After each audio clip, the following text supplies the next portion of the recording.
श्री गणेशाय नमः। जय विघ्नहर्ता, जय मंगल मूर्ति, सकल दुख हरण देवा। आज के पावन दिवस संकष्टी चतुर्थी के अवसर पर हम सभी भक्त विघ्नहर्ता का नाश करने वाले, बुद्धि और सिद्धि की दाता भगवान श्री गणेश जी की पौराणिक कथा का श्रवण करेंगे। क्योंकि संकष्टी चतुर्थी व्रत किया हो लेकिन कथा का श्रवण ना किया हो तो मान्यता के अनुसार पूरा फल प्राप्त नहीं होता। तो चलिए शुरू करते हैं संकष्टी चतुर्थी व्रत की कथा।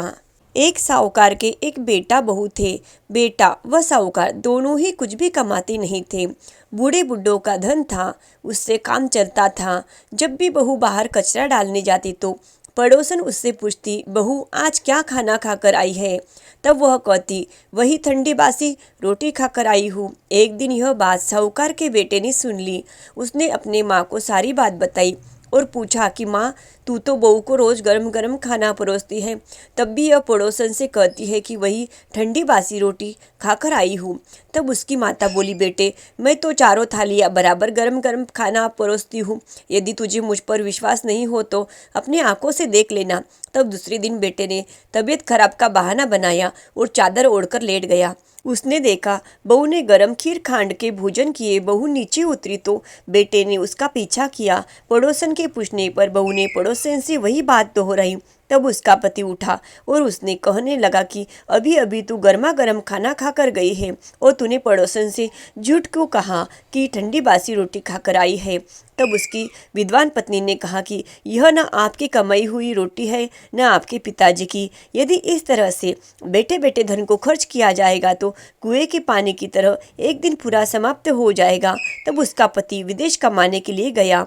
पीछे से उसकी पत्नी 12 महीने का चौथ का व्रत करती थी। उसको प्रदेश में रहते हुए 12 वर्ष व्यतीत हो गए। चौथ माता व विनायक जी ने सोचा, अब इसके पति को घर बुलाना चाहिए, नहीं तो हमें इस कलयुग में कौन मानेगा, कौन पूजेगा। चौथ माता लड़के के सपने में जाकर बोली कि तू घर चला जा, तेरी पत्नी तुझे बहुत याद करती है।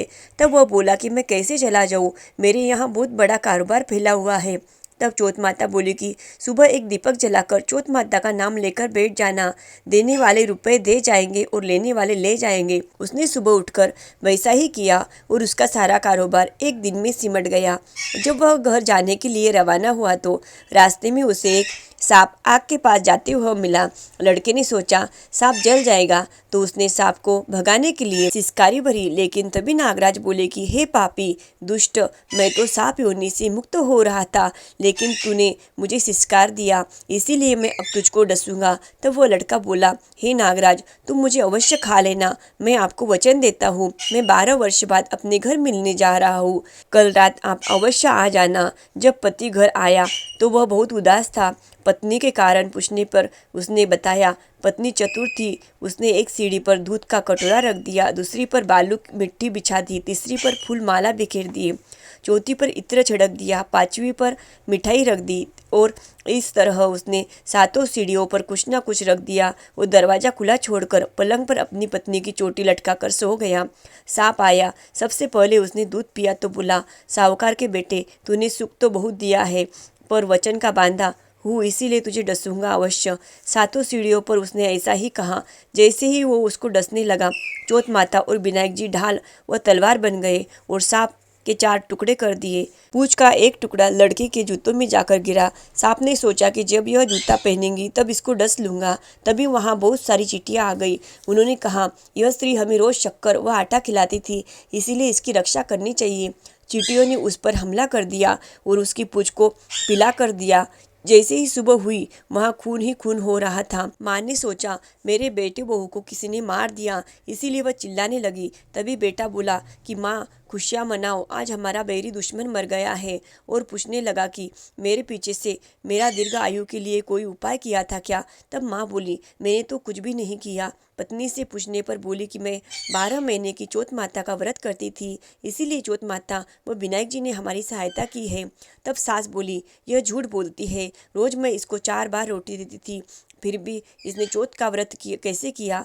तब बहू बोली, एक बार गाय को खिलाती थी, एक मेहतानी को खिलाती थी, एक जमीन में गाड़ देती थी, शाम का खाना मैं चंद्रमा को अर्घ देकर खाती। यदि विश्वास नहीं है तो पूछ लो। तब गाय माता से पूछा तो वह हंसने लगी और पलाश के फूल उसके मुंह से गिरने लगे। जमीन में खोद कर देखा तो रोटियों की जगह सोने के चक्कर हो गए थे।